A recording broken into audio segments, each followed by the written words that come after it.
Ó Senhor, Senhor nosso, quão magnífico em toda a terra é o teu nome, pois expuseste nos céus a tua majestade.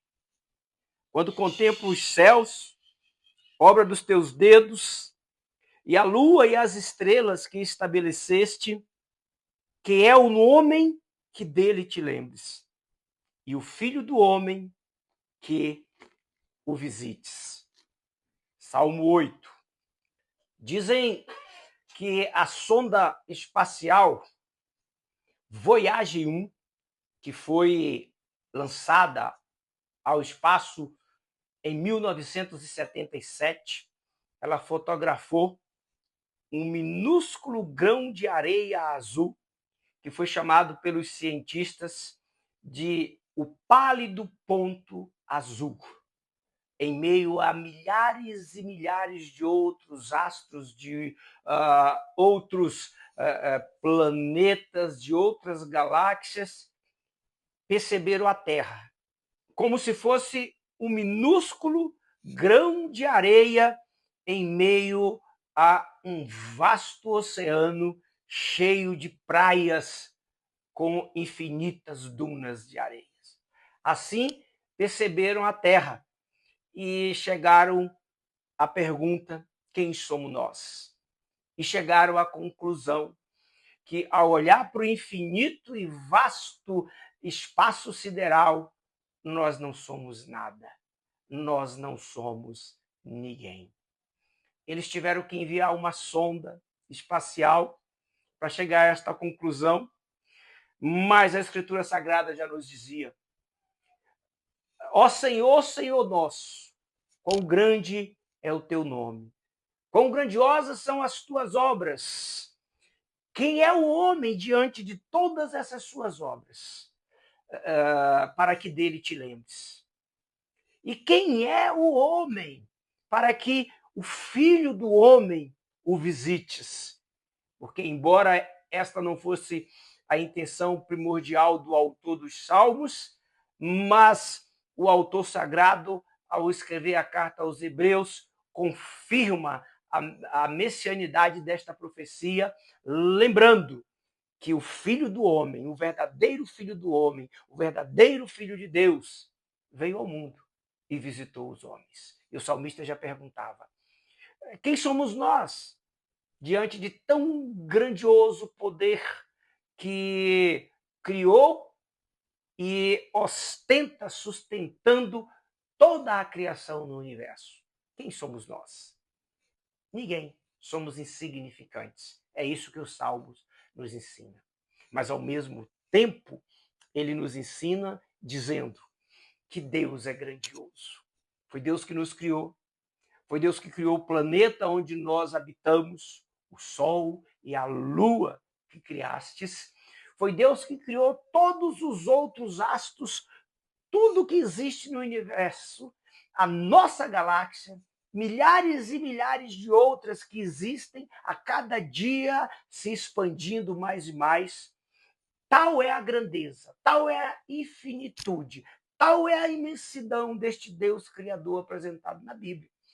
E diante desta imensidão, não há nada a dizer se não reconhecermos e perguntarmos: quem somos nós? Não somos ninguém.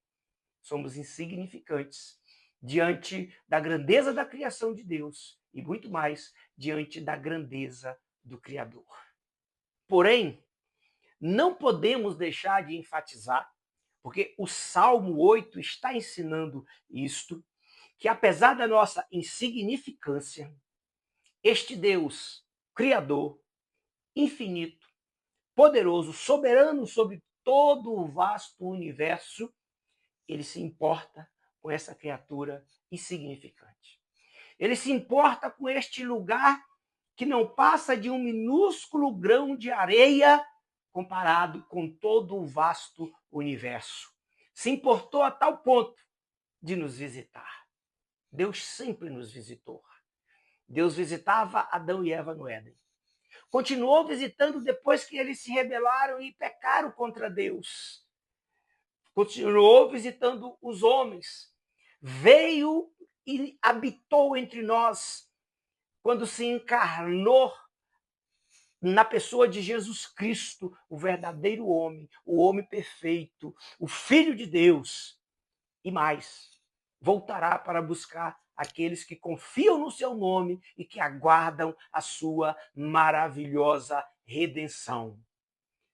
Então, diante das atrocidades que a vida e a existência sempre nos apresentam, diante de um mundo tão mau e assustador, volte os olhos para contemplar tudo que Deus criou. Salmo 19 diz que os céus manifestam a glória de Deus. Um dia faz declaração ao outro dia, e uma noite chama a outra noite à sabedoria. Olhe para a criação, olhe para o universo infinito, perceba a grandeza do que Deus criou, perceba a nossa insignificância diante desse tão grande universo e se volte para o Criador, porque Ele se importa conosco a ponto de nos visitar e a ponto de falar que vai voltar para nos buscar.